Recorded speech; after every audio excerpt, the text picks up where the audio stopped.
Hello and welcome to this particularly sunny 12th episode of me saying stuff during lockdown, and my second episode of pre-production for my forthcoming podcast, audio and audiovisual content, The Values Exchange, something that I'm so excited to be putting together and be able to share with you and new audiences.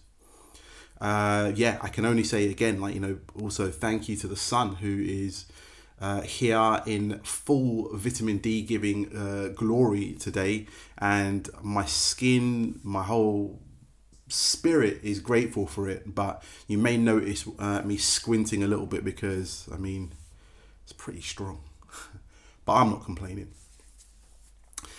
So yeah, I'm kind of looking forward to catching you up with what's been happening just generally, but also with regards to the production for the podcast. But one thing that I just kind of do want to touch on, straight from the jump, is that the nature of which I make these episodes, which is total stream of consciousness, press record, talk, no edit. I'm sure you've probably noticed, and some feedback I've had from people has noticed that there is no edit, no production, no anything. It's literally a plug and play operation that we're doing here. But to that point, I can only admit, or I have to admit, that now that I have more of a direction with what I'm going to be talking about, the challenge of keeping all of that on track and talking for 5 to 10 minutes coherently, cogently, but also kind of still keeping things prescient and topical becomes ever more challenging. So it is kind of a balancing act, because I think I've mentioned as well, and I definitely have mentioned that in previous weeks, the reason why I've been doing the videos the way that I have and doing this the way that I have been doing it is I really want to just learn my craft a lot better, become a better host, presenter, talker, somebody who doesn't need crib sheets, doesn't need a teleprompter, but is able to using my mind, spirit, consciousness to be able to just kind of go with the flow, and in that flow still kind of connect not only with myself, because obviously when you do talk in these streams of consciousness, you're talking to yourself for the first time too. You don't know what you're going to say until you say it. But also for that connection with other people who bit by bit have been coming to this channel, whether or not it is for what I'm saying in particular, or whether or not it is just to kind of support me on my journey. Either way, I appreciate you being here, and I just kind of wanted to just kind of put out there, because this is meant to be a behind the scenes pre-production kind of notes area, even though it is audio-visual notes. But I just kind of want to share with everybody the challenge of this stream of consciousness, where I have so many things in my head, so many things that have happened in any kind of given time period that I then want to share, but how to pull them together in a way that makes sense, that you're not reading from notes, but yet still kind of feels complete. So the challenge is on, but I kind of think that I'm stepping up to the plate. Now, one of the things that I really did want to talk about this week is the fact that I mentioned previously about episodes that I'd already recorded for this Values Exchange podcast concept. And I had. And what I did this week was, now that I know, categorically that this is what it is that I want to do, the direction that we're going to go with it, I thought, let me have a listen back to those conversations, because the questions that I ask, or the general setup and framework of the conversation isn't going to change. But what was very interesting listening back, these are conversations that I recorded 4 months ago now. In fact, one of them was even longer ago than that. But they've all been in the last 6 months. But what's very interesting when I listened back to those interviews was that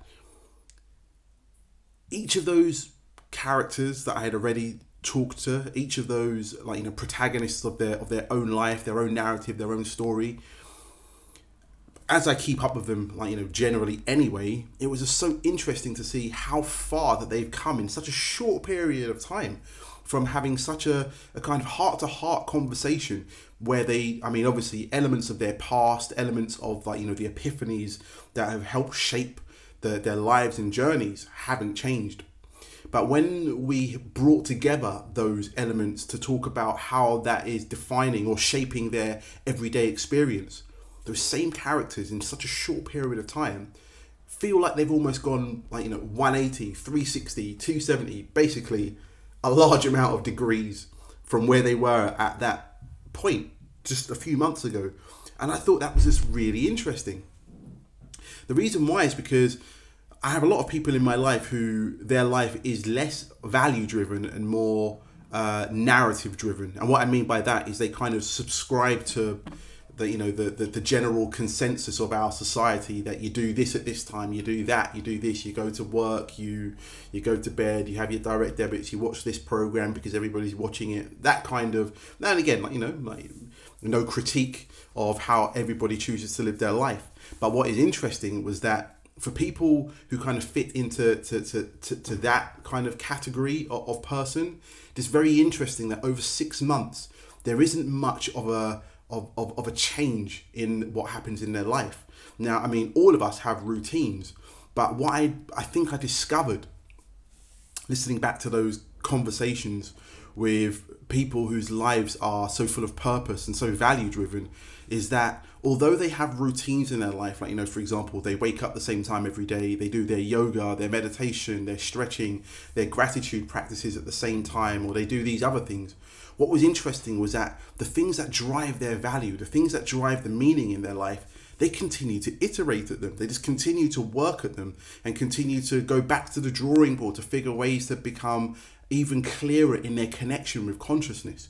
And so I think what just really struck me was that for some of those candidates or some of those people, as I listened to what they were doing, this even 6 months ago, now knowing what it is that they're doing today, I was just so impressed at how much that they've developed ideas that they were formulating, and now they have already begun crystallizing and bringing them to the fore. And it just kind of really made me remember that we are spiritual beings inhabiting physical bodies, and that thoughts are things, that what we can believe and conceive we can achieve. And I think it's just what I recognize is that an added bonus that this series of conversations, that this podcast series is going to have, on top of us benchmarking our epiphanies, our purposes, our values, which is going to be great in and of itself, is that we're going to also learn from people who are true change makers, people who actually share a thought or bring a thought into the ether, and then they actually make that thought happen and become something in the tangible world as well as in the thought world. Now, quantum physicists and scientists would agree. I mean, we have come to learn how much that that thoughts are things, that that the world exists outside of the physical realm as we've kind of come to understand it. And I think it was just just really hit home for me that there are a band of people who I already know, more who I have lined up, and so many more that I'm going to be excited to find and bring into this conversation, who just, they make things happen. And it's no small feat making things happen. I mean, I can tell you that for nothing. Even just making these videos, the challenge which I've now shared with everybody is a real challenge. But I mean, it's by sticking to that challenge, as I said, making a routine of it, but then iterating each time to try and become better and better at something, is actually how you bring something from the thought realm, the astral realm, and you bring it into the physical realm, and you make it your reality.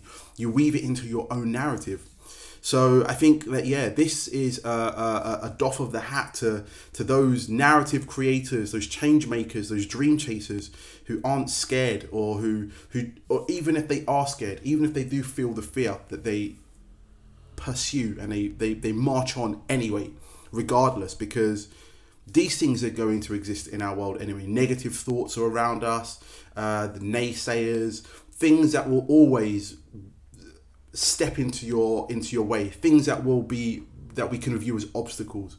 But one of my favorite quotes, and again, this could be my quote of the week, other than the fact that I won't know who to attribute it to. I mean, I just know it more as a mantra, and that is about every obstacle can also be an opportunity.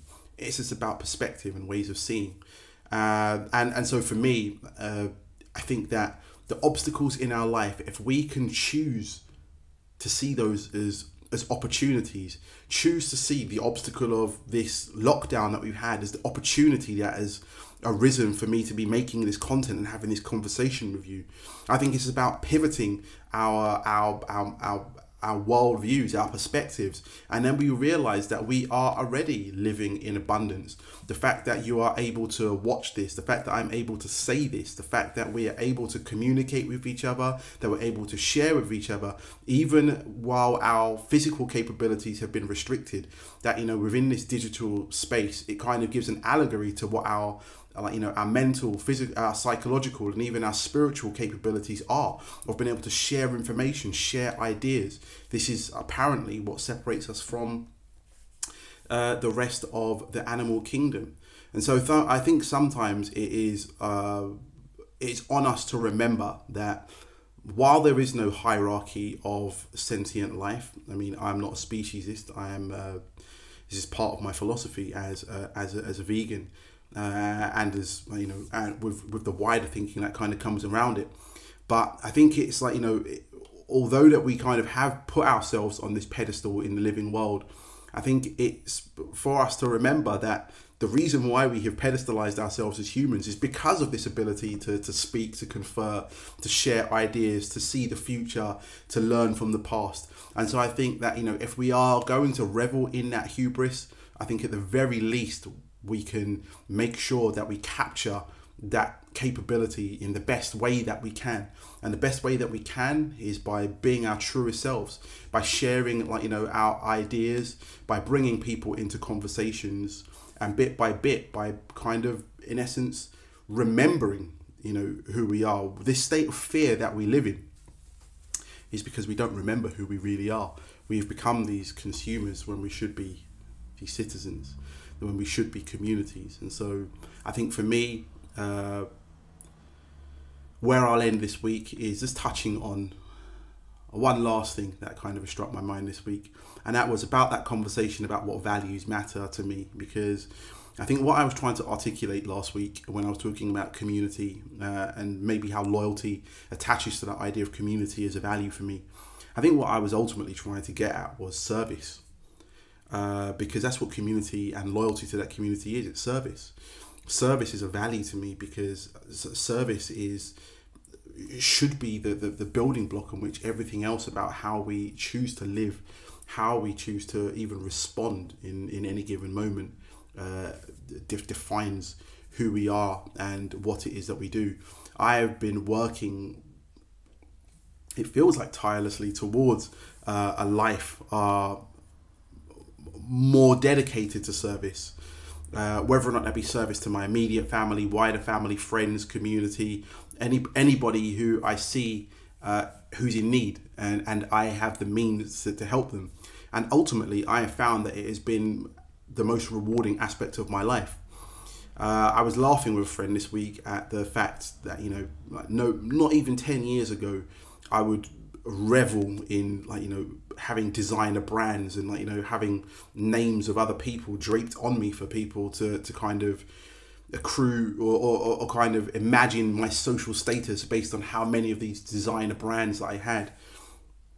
But I recognize that, I suppose, yeah, over the last however many years that I have been, like, having this like piecemeal epiphany that there is no value really in any of that, but there is value in helping people, in being there for people, and ultimately it brings a different kind of happiness, a happiness that no amount of jewelry or fancy materials that you drape yourself in will ever give you.